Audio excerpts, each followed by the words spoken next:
अस्सलाम वालेकुम स्टूडेंट्स, उम्मीद करती हूँ कि आप सब खैरियत से होंगे। स्टूडेंट्स, आज मैं क्लास 9 की मैथ की chapter number 1 matrices and determinants को डिस्कस करूँगी। मैट्रिसेस एंड डिटर्मिनेंट्स को डिस्कस करने से पहले इस चैप्टर की कुछ इम्पोर्टेंट्स पॉइंट्स हैं जिनको मैं डिस्कस करूँगी। सबसे पहले आपके पास point number 1 matrix, point number 2 row, point number 3 column and point number 4 order है।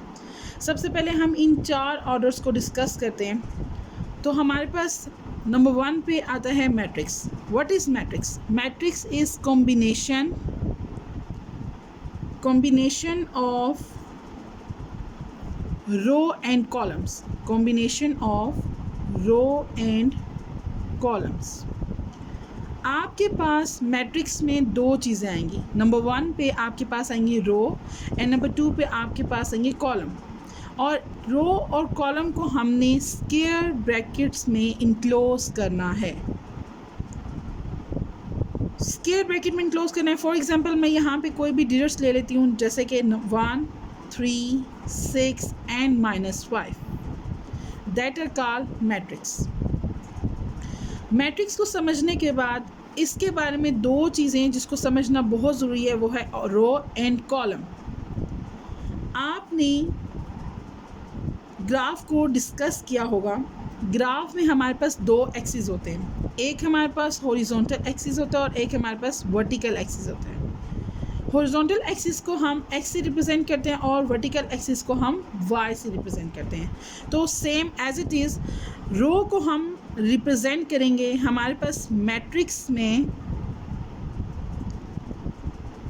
हॉरिजॉन्टल फॉर्म में जो भी डिजिट्स लिखे हैं उनको हम रो कंसीडर करेंगे। और इसी तरह मैट्रिक्स में हमारे पास जो वर्टिकली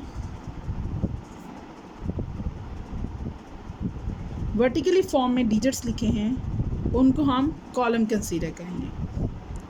मैं यहाँ पर एक मैट्रिक्स लिखती हूँ 1 same as it is 3, 6 and -5।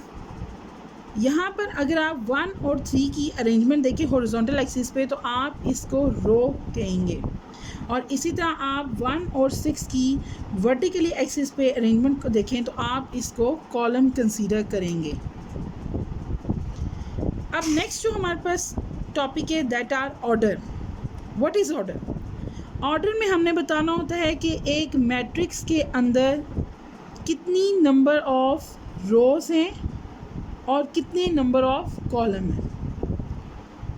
अब यहाँ पे हम इसी मैट्रिक्स को देख लेते हैं, इसी मैट्रिक्स को हम आगे डिस्कस करते हैं। फॉर एग्जांपल इसमें हमारे पास 1 एंड 2 कितनी रोज़ हैं? हमारे पास इसमें 2 रोज़ हैं।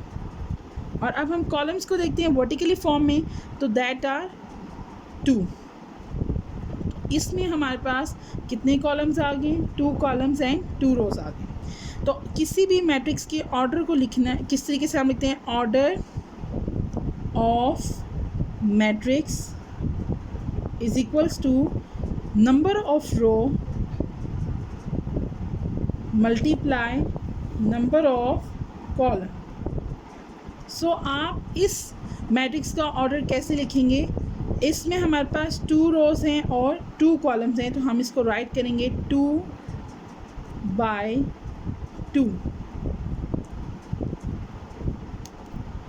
होप सो स्टूडेंट्स, उम्मीद करती हूँ कि आज का लेक्चर आप लोगों को समझ आया होगा।